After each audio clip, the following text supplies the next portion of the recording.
The concrete jungle can be overwhelming, but dotted with thousands of green spaces, New York is always home to a reprieve from the hustle and bustle for those who need it. Spring has sprung. It's looking gorgeous. This is the most beautiful week in the park. So I think this is the most joyful time of the year for people who visit parks, but also for people who manage parks. Stephanie Lucas is the Director of Horticulture and Park Operations for the Madison Square Park Conservancy, a space she hopes can be an escape from the routine. I think this is a really unique space compared to many other city parks. I think we're striving really to be a backyard for the neighborhood and give a community-focused feel. Meanwhile, other parks have differing approaches. Yuki Kaneko, the senior horticulture manager at the High Line, feels the pressure to make springtime pop for the millions of people who will visit this season. It's situated maybe 30 feet above the ground. So that's sort of like a unique situation, and also a naturalistic landscape grow over such a structure and make such a unique place and internationally known destination. But though the two parks differ in their ethos, each one, like hundreds of other parks in the city, is maintained by careful planning and hard work. Yes, we just finished the what we call spring cutback. That happened throughout the March to cut back all the last season's growth. Such a coordinated, big effort that not only the horticulture staff but also the dedicated volunteers. It's overall maybe 70, 80 people in total, plus the additional groups of corporate volunteers.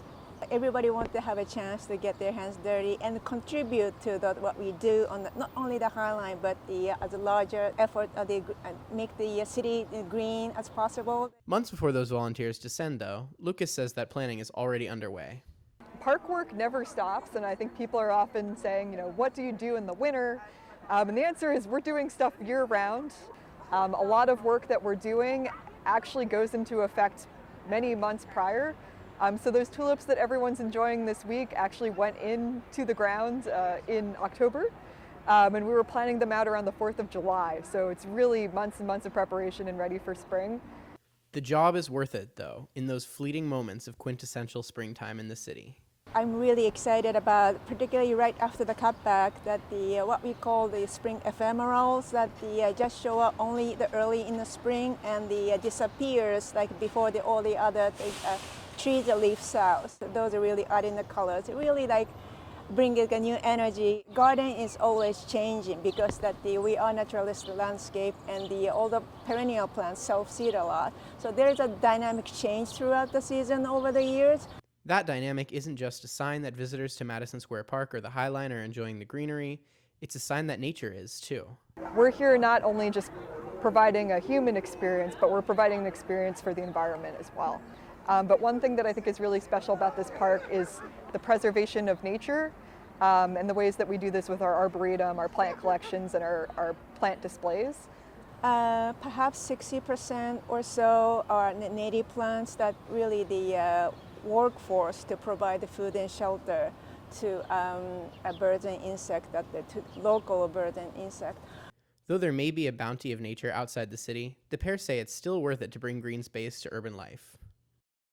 So I think our methodology is kind of treating this as a mini botanic garden. We want it to be free and open to the public and have access in a way that not every New Yorker has. Not everyone can go up to the Bronx or go to Brooklyn or go to Queens to see the botanic gardens out here, but we still want to provide beauty and interest. A naturalistic garden of the High Line can offer so many moments that perhaps that you be quiet or relate to the nature, and just being here now that you can hear a lot of bird chirping, and as the weather warm up, you'll see more bees and butterflies. And when all the preparations are said and done, it's a magic moment.